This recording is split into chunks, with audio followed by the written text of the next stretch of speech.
Olá, alunos do sexto ano. Aqui é Leonardo Montes, professor de História, trazendo mais um vídeo para vocês, explicando as questões da semana 3 da nossa apostila PET 5, que começa na página 78. Bom, o nosso tema, a República Romana, que é um período que vai de 509 a.C. a 27 a.C. Aqui é importante considerar o seguinte: as atividades dessa semana não estão fáceis. Eles colocaram 2 textos, colocaram questões que exigem concentração, interpretação para responder. Então, diferentemente da semana 1 e da semana 2, que as questões propostas foram relativamente fáceis de serem resolvidas, essa semana está muito puxada. Então, é preciso que vocês assistam o vídeo com atenção, leiam os textos, peçam ajuda aos pais de vocês, aos responsáveis, para que vocês consigam fazer essa atividade. Bom, esse primeiro texto, ele vai falar sobre a res pública. Hoje nós utilizamos com muita frequência uma palavra chamada república, inclusive o Brasil é uma república. E essa palavra república, ela vem da junção de 2 palavras em latim, 2 palavras romanas, que é res e pública, que traduzido seria mais ou menos como coisa pública, coisa do povo. Então, era uma forma administrativa onde o poder não estava centrado na figura de uma única pessoa, de um rei, por exemplo. Existiam pessoas que eram responsáveis por fazer a administração de tudo aquilo que envolvia a estrutura de Roma. E os principais cargos eram esses aqui que o texto está destacando: os cônsules, os pretores, edis, censores e questores. Então eu vou ler aqui para vocês essas definições, que vocês vão ver que daqui a pouco vai perguntar disso. Então, os cônsules, eles estavam no posto mais alto da administração romana, eles presidiam o Senado, comandavam os exércitos em tempos de guerra. A função era sempre distribuída entre 2 cônsules escolhidos pelo Senado. Então, era um cargo extremamente importante. E, como em toda a estrutura romana, só os patrícios, só as pessoas mais ricas, mais poderosas é que eram escolhidas para esses cargos. Depois tem os pretores, que eram magistrados responsáveis pela aplicação da justiça na sociedade romana. Então, vocês podem fazer um paralelo com a questão dos juízes hoje em dia. Então, os pretores eram as pessoas responsáveis pela justiça. Edis eram responsáveis pela administração dos serviços públicos, obras de infraestrutura e jogos públicos. Então, você tinha um cargo nessa sociedade romana que era responsável por administrar os serviços públicos, assim como acontece hoje, Aliás, muito do que a gente tem hoje em nossa sociedade é inspirado nessa administração, aqui dos povos antigos e principalmente romanos. Os censores, que eram os responsáveis pela contagem da população, vocês vejam que até hoje a gente fala em censo. Se não fosse pela pandemia, nós teríamos esse ano o censo de 2020. Então, os censores eram as pessoas que faziam essa contagem da população, que conseguiam ter amostras do quanto Roma estava crescendo, por exemplo. E eles também tinham o papel de fiscalizar os serviços, então um cargo também muito importante.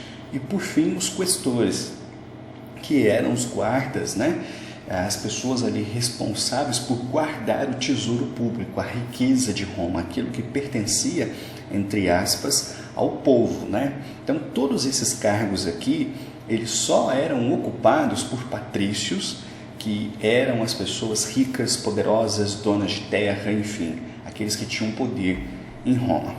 Bom, aqui tem algumas coisas interessantes, vocês devem ler, não vou me atentar a isso. E aqui no finalzinho, o que acontece? Bom, se o poder era ocupado e exercido pelos patrícios, que eram as pessoas mais ricas, quem é que cuidava da plebe? Quem é que cuidava dos pobres? Durante muito tempo não houve isso. E o que aconteceu? Esse povo romano mais pobre, o chamado de plebeus, eles começaram a fazer várias revoltas, porque eles queriam direitos. Então, gradativamente, o Senado foi cedendo e dando esses direitos, como, por exemplo, o de ter esse tribuno da plebe, como se fosse um representante do povo, aquele que, entre aspas, teria voz e poderia, junto aos poderosos, brigar por direito dessa população. Então isso realmente é uma grande revolução, porque, olha só, isso começou em 494 a.C. Até hoje a gente vê o povo brigando por direito, fazendo greve e não sei o que. Olha como essa luta é antiga, né? Durante toda a história da humanidade, parece que essas estruturas elas se repetem, mudam os povos, mudam os nomes, mudam os países, mas a essência parece a mesma, né? Bom, então é basicamente isso que está falando aqui o texto, mas repito, vocês precisam ler. Agora vamos lá para as atividades. Atividade 1, sobre a divisão social da República Romana, descreva abaixo as funções de cada grupo citado: cônsul, questor, censor, edil, pretor e tribuno da plebe. Então, isso aqui eu expliquei, mas está lá no texto, é só vocês irem copiar, não tem dificuldade. Agora vamos para 2. De acordo com o texto estudado, quais eram as principais queixas dos plebeus quanto à sua participação nas tomadas de decisão da República Romana? Também falei um pouquinho disso, o texto está explicando, né? Se a política era feita pelos ricos, pelos poderosos, quem é que cuidava dos pobres? Como é que eles poderiam ter voz? Como é que eles podiam ter participação? Então, é disso que essa questão quer saber. Vamos para 3. Descreva as principais conquistas da plebe ao longo dos anos na sociedade romana, no período conhecido como República, que vai de 509 a 27 a.C. Isso aqui também está lá no texto, lá no finalzinho, é só vocês consultarem. Então, essa primeira parte da atividade está fácil. Agora começa a ficar um pouco mais complicadinha, olha só. Eles colocaram um outro texto, e esse texto ele fala sobre a República Romana, as conquistas, expansão e disputas pelo poder. Bom, vamos lá. Roma começa, como todo o povo, com uma pequena vilazinha, e aquilo vai crescendo, vai se tornando uma cidade, e ela tem o que nós podemos chamar de vocação imperialista. O que é isso? Eles tinham desejo de crescer, eles tinham desejo de ser influentes, eles tinham desejo de dominar regiões, de dominar povos, enfim, eles tinham essa sede pelo poder e pelo domínio, e eles conseguem. Eles levam, claro, centenas de anos para isso, mas Roma cresce tanta que se torna uma verdadeira potência militar e começa a conquistar vários povos e vai expandindo seu império por vastas extensões de terra. Eu vou ver se eu consigo achar um mapa para vocês aqui, para vocês terem uma ideia do quanto Roma foi longe. Vamos ver se eu acho aqui. Olha só, achei um mapinha aqui, vou mostrar para vocês. Olha só, aqui está Roma, que fica no país que hoje nós chamamos Itália, e toda essa região colorida era parte do seu império. Claro que isso não foi conquistado da noite para o dia, levou tempo, mas olha a extensão de terra. Então, eles conquistaram regiões, por exemplo, que hoje nós chamamos aqui parte da Alemanha, parte da França, toda a região da Espanha, de Portugal, o norte do continente africano. E esse império ele era tão grande que ele foi dividido. Nós vamos falar disso futuramente.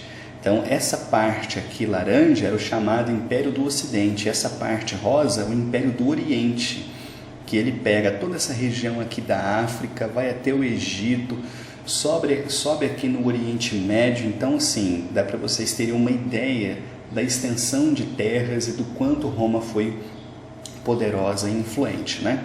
Bom, voltando aqui então. Então, é disso que o texto está falando.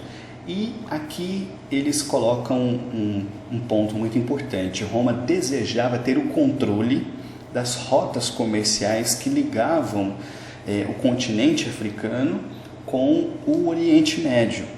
Mas tinha um problema, existia um outro povo, uma outra cidade muito poderosa, que era a cidade de Cartago, e E eles não deixavam isso acontecer, então eles travaram guerras que duraram muitos e muitos anos, até que finalmente Roma consegue vencer Cartago, então domina aquela região, controla essas redes de comércio, essas estradas, enfim, e seu poder cresce cada vez mais. E nesse processo de expansão, de crescimento, o poder começa a modificar. Se antes ele estava centrado no Senado, que eram políticos, com o aumento do império, com o aumento dos exércitos, com o aumento das conquistas, com o aumento dos tesouros que eram saqueados e trazidos para Roma, os generais romanos passaram a ter muito poder, porque eles controlavam muitos exércitos, milhares e milhares de soldados.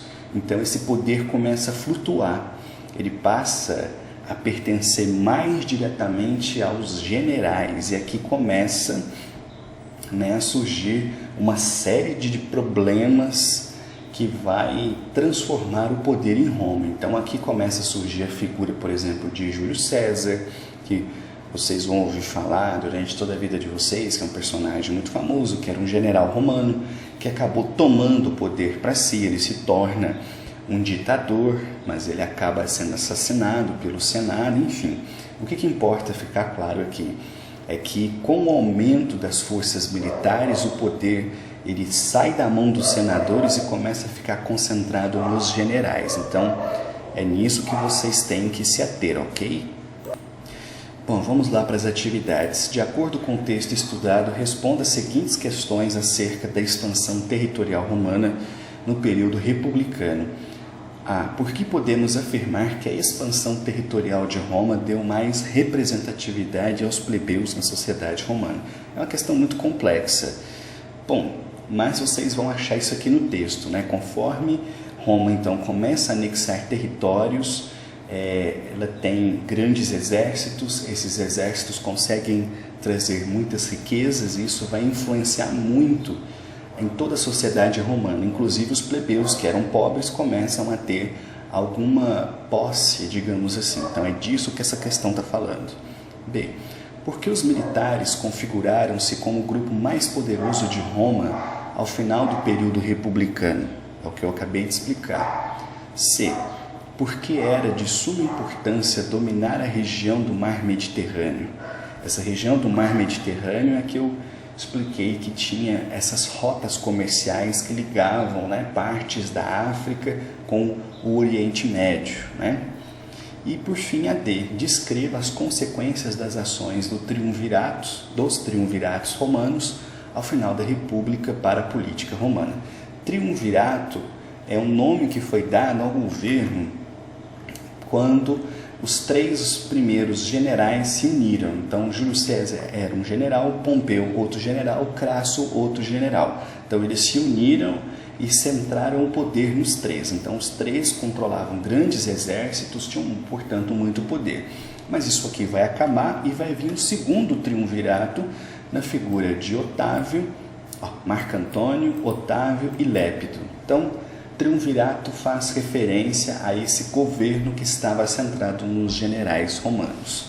Bom, são essas as questões dessa semana. Como eu disse, eles pegaram muito puxado, são questões muito profundas, mas qualquer dúvida, qualquer dificuldade, estou aqui, basta chamar, ok? Um abraço e até a próxima.